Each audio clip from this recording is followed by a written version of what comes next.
ክቡር ጠቅላይ ሚኒስትር፣ ክቡራትና ክቡራን ሁላችሁም የከበረ ሰላምታዬን አቀርባለሁኝ። ከዚህ በመቀጠል እንግዲህ የዲጂታል 2030 ለማሳካት ምን ቴክኖሎጂዎችን እንጠቀማለን፣ ምን አሰራሮችን እንጠቀማለን የሚለውን ነገር አቀርባለሁኝ ማለት ነው። አንዱ እንግዲህ ኢመርጂንግ ቴክኖሎጂ ነው። ኢመርጂንግ ቴክኖሎጂ እንግዲህ የዲጂታል 2030 የተቀመጠው ስትራቴጂ በጣም ትልቅና ብዙ ስራዎችን የሚጠይቀን ነው።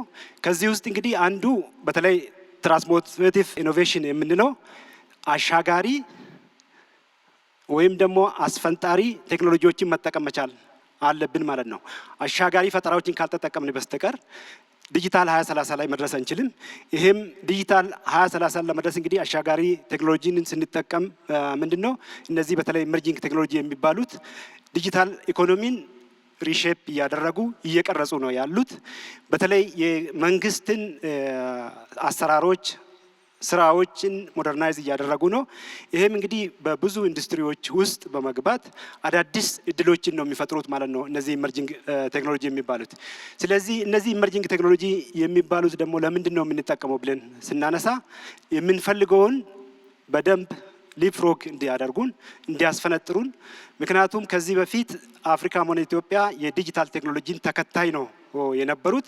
ይህን ተከታይ የነበርነውን እነዛ ላይ ለመድረስ አሁን ቴክኖሎጂ የሰጠን የሊፕፍሮግ ስራውን መስራት ያስፈልገናል። ኢኮኖሚውን ሙሉ በሙሉ ማሸጋገር ወይም ደግሞ ትራንስፎርም ማድረግ ያስፈልገናል። የግሎባል ኮምፒቲሽን በተለይ ከዓለም ጋር ለመወዳደር እነዚህ ኢመርጂንግ ቴክኖሎጂዎችን መጠቀም የግድ ያስፈልጋል። የናሽናል ሶቨርኒቲ በተለይ በዲጂታል ቴክኖሎጂ ሉዓላዊነታችን ለማረጋገጥ እነዚህን ቴክኖሎጂ መጠቀም ያስፈልጋል ማለት ነው። ኢንክሉሲቭ ግሮዝም በተመሳሳይ ማለት ነው። ስለዚህ ኢመርጂንግ ቴክኖሎጂ ለምንድን ነው የምንጠቀመው የሚለውን ነገር ካነሳም በኋላ ማን ናቸው እነሱስ ራሱ ኢመርጂንግ ቴክኖሎጂ የሚባሉት እነማን ናቸው ብለን ስንሄድ እንግዲህ አንዱና ትልቁ አርቲፊሻል ኢንተለጀንስ ነው። ከዛ ማሽን ለርኒንግ የምንለው ወጣቶች እንግዲህ እዚህ ላይ በደንብ ካልሰራን በስተቀር እነዚህ ቅድም ሲገለጹ የነበሩት የአርቲፊሻል ኢንተለጀንስ ቴክኖሎጂን በመጠቀም ማሽን ለርኒንግን በመጠቀም ክላውድ ኮምፒውቲንግን በመጠቀም ሮቦቶችን በመጠቀም ካልሆነ በስተቀር ያስቀመጥነውን የዲጂታል 2030ውን መድረስ አንችልም ማለት ነው። በተለይ እንግዲህ ስማርት ሲቲ ላይ ቅድም ሲነሳ የነበረው እነዚህ ኢንተርኔት ኦፍ ቲንግስ የምንላቸው ብሎክቼን በተለይ ከፋይናንሻል ሴክተር አንጻር በጣም ብዙ ነገሮችን እየሰራ ስለሆነ እነዚህን እንግዲህ በደንብ ኤክስፕሎት ማድረግ በፕራይቬት ሴክተሩም በመንግስት ሴክተርም መጠቀም ያስፈልጋል ማለት ነው። በተለይ እንግዲህ የት ነው ደግሞ እነዚህን ኢመርጂንግ ቴክኖሎጂ የምንጠቀመው የሚለው ነገር እንግዲህ ሁሉም ቦታ ነው የምንጠቀመው። እነዚህን ዋና ዋናዎቹን ለማንሳት ያህል በግብርናው፣ በጤናው፣ በማኑፋክቸሪንግ ሴክተር፣ በትምህርት ዘርፉና ፋይናንሻል እና በመንግስትና በግል ዘርፍ በደንብ መጠቀም ያስፈልጋል ማለት ነው። እንግዲህ ሁለተኛው የኤአይ ኢኮሲስተም ወይም የአርቲፊሻል ኢንተለጀንስ ስነ ምህዳር ነው የምንለው። የአርቲፊሻል ኢንተለጀንስ ስነ ምህዳር የሚባሉት እንግዲህ የአርቲፊሻል ኢንተለጀንስ ቴክኖሎጂዎችን ዲዛይን ለማድረግ ወይም ደግሞ ዲቨሎፕ እና ዲፕሎይ ለማድረግ እና ለማስተዳደር የሚያስፈልጉን ማዕቀፎች ናቸው ማለት ነው። የአርቲፊሻል ኢንተለጀንስ ኢኮሲስተም ስንል በተለይ እንግዲህ የአርቲፊሻል ኢንተለጀንስ ኢኮሲስተም ኪ ኮምፖነንት የሚባሉት ማዕቀፍ የሚባሉት እነማን ናቸው ብለን ስናይ እንግዲህ አንዱ ዳታ ነው። አንድ ሀገር እንግዲህ በዲጂታል ስናስብ ሙሉ በሙሉ ወደ ዳታ ነው እየተቀየረ ያለው።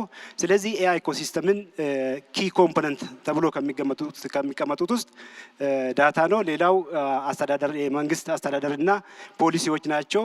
ካምፓኒዎች፣ ስታርታፖች እና ኤአይ ቴክኖሎጂ እና ቱልሶች ናቸው ማለት ነው። ኤአይ ኢኮሲስተም ስንል እንግዲህ አንዱና ትልቁ በዲጂታል ሉዓላዊ ለመሆን ሶቨርን ክላውድ የሚለውን ነገር በደንብ ስትሬስ አድርገን መስራት ያስፈልጋል ማለት ነው። መንግስት የሚቆጣጠር ሶቨርን ክላውድ ሊኖረን ይገባል ማለት ነው። መንግስት የሚቆጣጠር ሲባል ደግሞ ምንድነው ሀገር ውስጥ በራሳችን የምንቆጣጠር በራሳችን ኦፕሬት የምናደርግ ሶቨርን ክላውድ መኖር ያስፈልጋል። አሁን 2030 ዲጂታል ስትራቴጂ ምንድን ነው ይዞ የመጣ በዚህ ላይ በጣም በደንብ መስራት አለብን። ሶቨርን ገቨርንመንት ክላውድ የምንለው ሉዓላዊነቱ የተጠበቀ የመንግስት ክላውድ ያስፈልገናል። በተለይ እንግዲህ ኢንተግሬትድ የሆኑ እነዚህ ክላውድ ዳታ ሴንተሮች አሁን የተበታተኑትን አንድ ላይ የሚይዝ ሊኖረን ይገባል። እንደ ሀገር እንግዲህ በ2030 መጨረሻ ላይ ወደ 60 በላይ ፔታባይት ካፓሲቲ ይኖራል ብለን ነው በዲጂታል 2030 ላይ የተቀመጠው ማለት ነው። እንግዲህ ከዚህ ተነስተን ዳታን ደግሞ እንዴት እናስተዳድር ነው። ሶቨርን ክላውድን ሀገር ውስጥ እና መንግስት የሚቆጣጠር ሶቨርን ክላውድ ሊኖረን ይገባል ካልን ደግሞ አሁን ዳታን የምናስተዳድርበት የዳታ የምናስተዳድርበት ማዕቀፍ በትክክል መዘጋጀት መቻል አለበት ማለት ነው። በተለይ የዳታ ሉዓላዊነቱ የተጠበቀ መሆን አለበት ሲባል እንግዲህ አንዱ ሴኩር መሆን አለበት። በተለይ ደግሞ በስነ ምግባር መመራት መቻል አለበት። ምክንያቱም ሁሉም ሲስተሞቻችን ሁሉም ስራዎቻችን በዳታ ላይ የተመሰረተና ዲጂታል ሰርቪስ ስለምንሰጥ ይሄ በትክክል በስነ ምግባር መመራት የሚያስፈልግ በተለይ ቁልፍ የመንግስት ተቋማት ይህን ስለሚጠቀሙ የዳታ ሉዓላዊነታችን ለኤአይ ሬዲነስ መሆኑንና ዝግጁ መሆኑን በተለይ ደግሞ ፖሊሲ ሜከርስ ከፍተኛ አመራሮች ውሳኔዎችን የሚሰጡት ዳታ ላይ ተመስርቶ ስለሆነ ይህን ዳታ በእጃችን ይዘን ዳታን ተንትነን ዳታ ውሳኔ ሰጪ ትክክለኛ ውሳኔ እንዲሰጥ የሚያደርገን ነው። በተለይ እንግዲህ የግል ዳታን በመጠበቅ እንደ ሀገርም እንደ ተቋሚዎችም በደንብ የግል ዳታ መጠበቅ አለብን።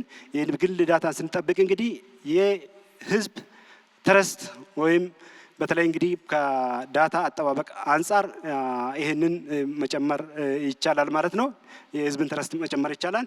ይሄን ዳታ እንግዲህ በ2025 የት ደርሰናል የዳታ አስተዳደር ላይ ስንል እንግዲህ ብዙዎቹ ተቋማት የተበታተኑ ሁሉም በራሱ የሚሄድበት ነው ያለው። በተለይ ሁሉ ዳታዎች ብዙ ለኤአይም ሬዲ አይደለም። ዳታ የምንለዋወጥበት በተለይ ደግሞ ተናባቢነት አንጻር በጣም ትልቅ ቻሌንጅ ነው እስካሁን ያለው። በ2030 እንግዲህ በጣም ራሱን የቻለ የኢንዲፔንደንት ናሽናል ዳታ አውቶሪቲ ይኖራል የሚል ነው የተቀመጠው። ናሽናል ዳታን በተለይ ዳታን አናላይዝ አድርገን ተንትነን ዳታን የምንጠቀምበት ስራዎችና ፍሬምወርኮች ይሰራሉ የሚል ነው። ሌላው እንግዲህ የናሽናል ዳሽቦርድ ሀገራዊ ዳሽቦርድ ያስፈልጋል።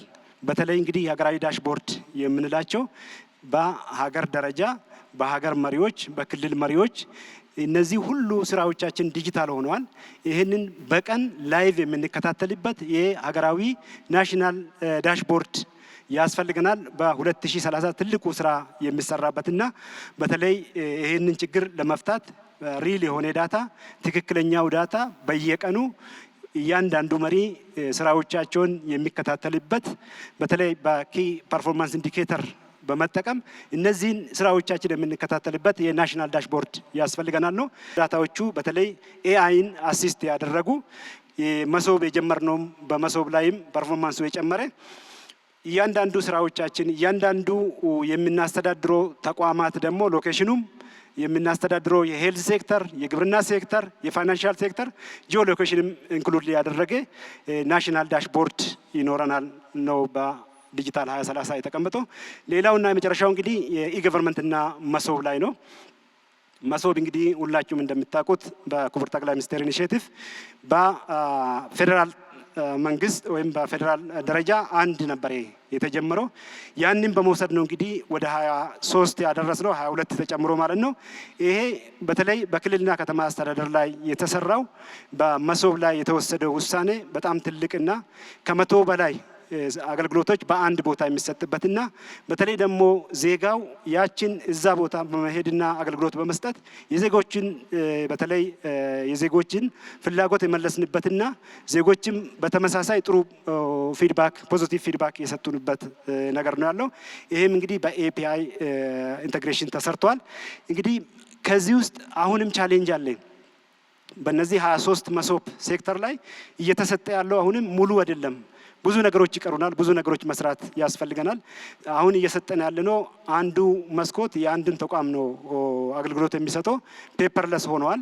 ኢንቴግሬሽኑ በወረቀት ሳይሆን በሲስተም ነው እየተገናኘን ያለ ነው። ነገር ግን የሚሰጠው ሰርቪስ አሁንም አነስተኛ ነው ማለት ነው። ስለዚህ የሚፈለገው ሰርቪስ ሙሉ በሙሉ መሶብ ሴንተር ላይ የተገነቡ መሶብ ሴንተር ላይ አልመጡም። አሁንም የኮኦርዲኔሽን ችግር አለ። ይህንም ኮኦርዲኔሽን በደንብ መስራት ያስፈልጋል። አክሰሲቢሊቲም ችግር አለ ማለት ነው።